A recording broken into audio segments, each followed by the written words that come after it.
cantar ahí y tener una conexión con esa reverberación que era el sonido, digamos, de la música de lo grande, la música de los discos, la música de los conciertos, y esa resonancia íntima de no haber dejado de pertenecer a su tierra, donde está la soleá, la seguirilla, etcétera. Bueno, por algo relacionado con lo que comentabas del flamenco, ¿no? Se dice que eres el cantautor más flamenco. Sí, decía uno, el más flamenco de los cantautores, el más cantautor de los flamencos. A mí me hicieron flamenco, digamos, me acogieron, por suerte, los flamencos que a mí más me llamaban la atención, que fueron los flamencos que echaron abajo fronteras, ¿no? Paco de Lucía, Camarón, Enrique Morente. A Camarón no tuve la suerte de conocerle, pero Enrique Morente, Enrique de Melchor, Carmen Linares, todos esos flamencos que habían derribado fronteras y que de alguna manera me daban a entender que lo que yo hacía cuando juntaba unos acordes flamencos o un rasgueado o una falseta por bulería mezclado con otra cosa, con algo de rock y tal, no iba descaminado, porque ellos también lo hacían desde otro lado. Decía, yo me acercaba al flamenco desde mis músicas del dial radiofónico, ellos se acercaban al dial radiofónico desde el flamenco, ¿no? Entonces era una cosa muy...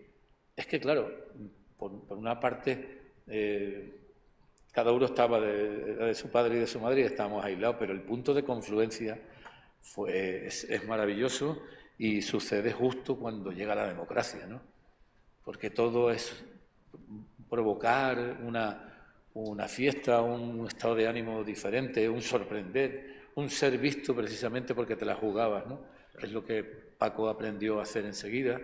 Y no lo digo Paco porque todos los que somos flamencos lo llamamos Paco, pero yo tuve la suerte de que también fue mi amigo y entonces lo llamo familiarmente Paco. Quiere decir que ellos me agarraron del brazo y me metieron entre los flamencos y a mí aquello me emocionó profundamente, pero tan profundamente como que siempre lo cuento como uno de los grandes regalos. Eso como la amistad de Serrat, cuando empieza a descubrir mi música y viene a una presentación mía en Barcelona y otra vez que no podía venir porque yo tocaba y él también tenía que irse, vino a una televisión que hacía Ángel Casas, un programa musical express, y entonces de pronto lo veo allí en el camerino, que venía con Candela, con su mujer, y digo, hombre, ¿qué pasa? ¿Qué haces aquí?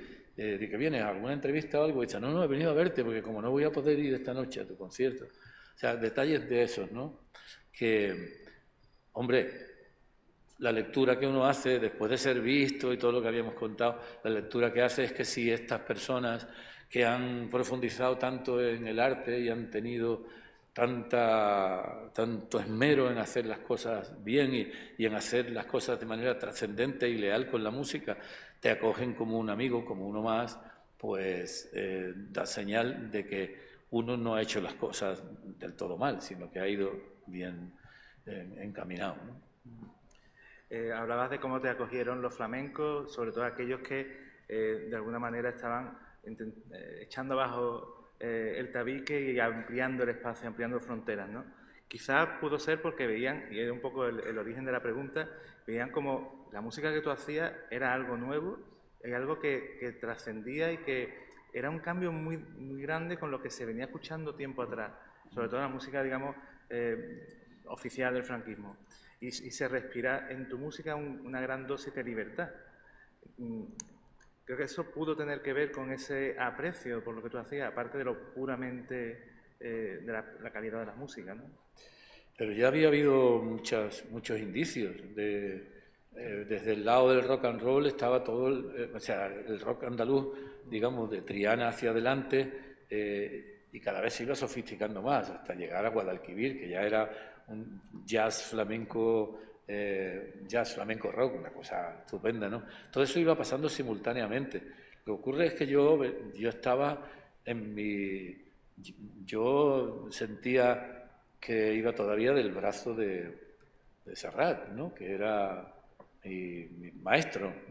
Entonces, mi vinculación con la poesía, con hacer canciones, el hecho de que había que divertir, pero comunicar también, ¿no? Sensibilizar.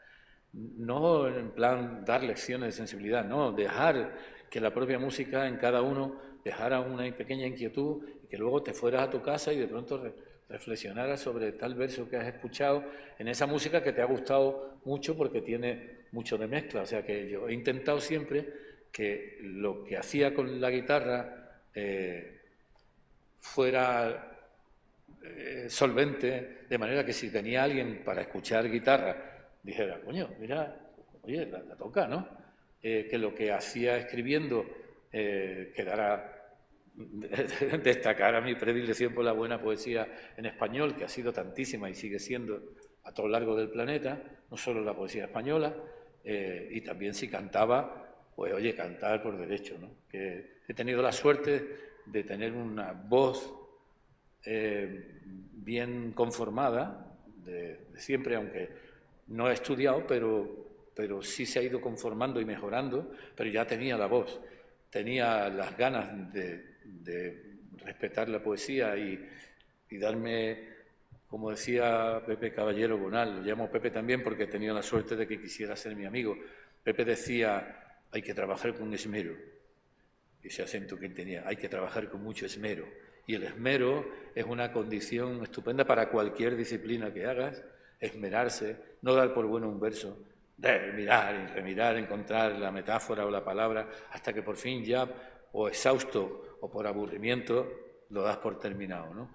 Entonces, trabajé los tres frentes y eso, claro, me ganó a muchos amigos, porque los del rock andaluz me querían porque formaba parte, en los de la cantautoría también porque era cantautor, porque soy cantautor, y los del flamenco también porque tenía un pie adentro y me llevaban de la mano justamente y hablaban muy bien de mí aquellos que eran pues los más destacados. Que dicen que algo de bueno tendrá el agua cuando todos la bendicen, ¿no? Pues sí.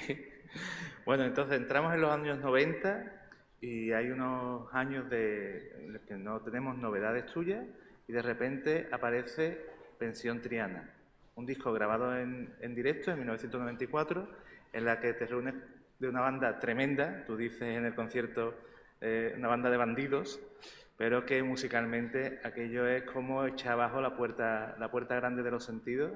Y yo recuerdo, y te lo comentaba antes, la impresión cuando empecé a escuchar ese disco, porque verdaderamente es una joya, creo que una joya escondida, que muchos deberían de descubrir. Entonces, me gustaría, creo que es importante que nos cuentes del cómo y el porqué de ese disco.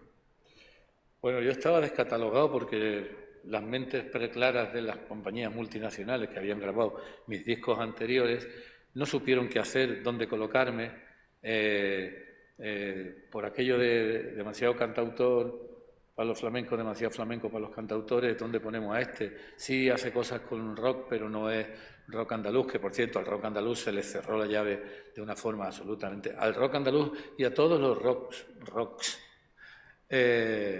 patrios, porque había un rock gallego que dejó de escucharse, había un rock canario que dejó de escucharse, un rock catalán, un rock vasco, un rock andaluz, un rock extremeño.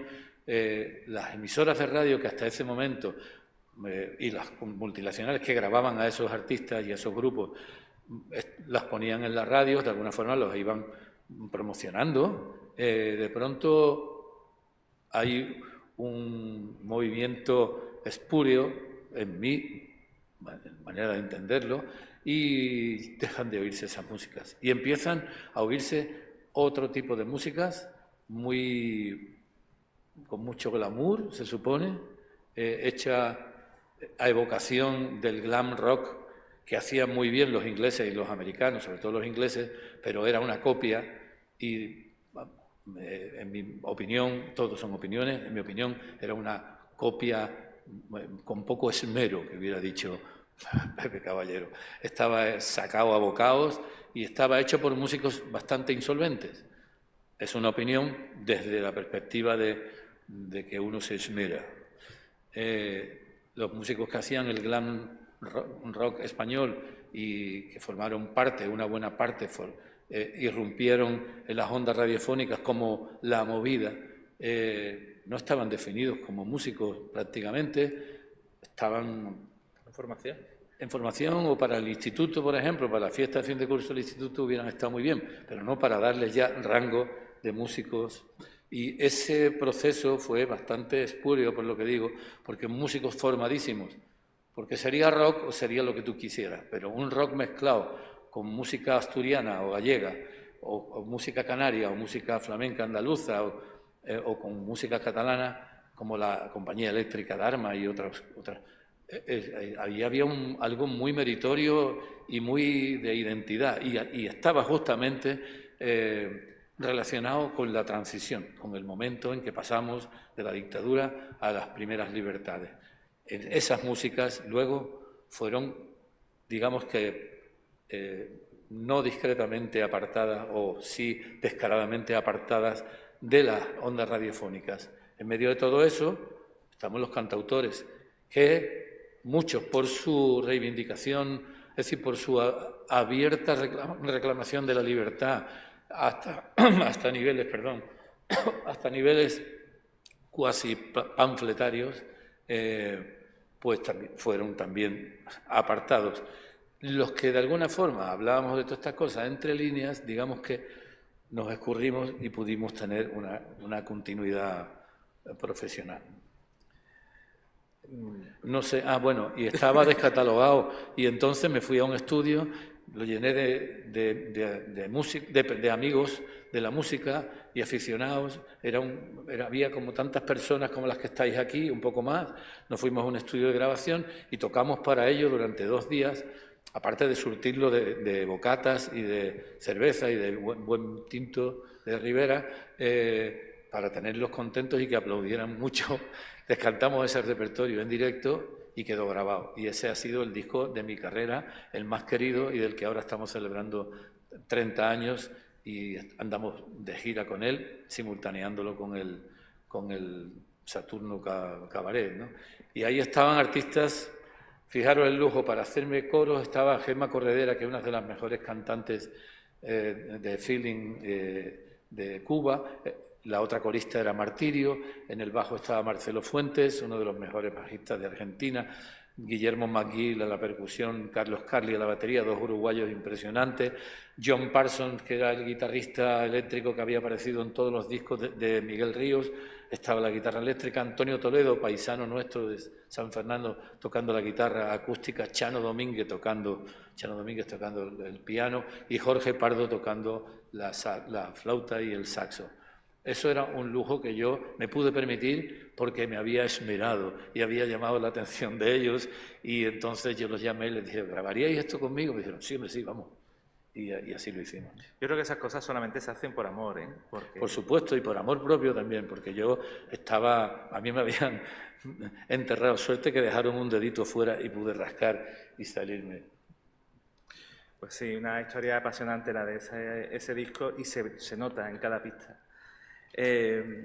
Bueno, avanzando en el tiempo, llegamos a las puertas del siglo XXI y en 2001 presenta Las Damas Primero, otro de tus discos fundamentales, y empiezan a llegarte los reconocimientos a una escala mucho mayor. El público masivo empieza a conocerte, aunque siempre has sido un cantautor o un autor de público muy selecto. Y este momento de plenitud y de éxito viene acompañado con una realidad cotidiana y política. No, La piel de Sara es anterior a Pensión Triana. Sí. ¿De qué estamos hablando? No, estamos hablando de Las Damas Primero. Perdón. Sí. 89. Uf.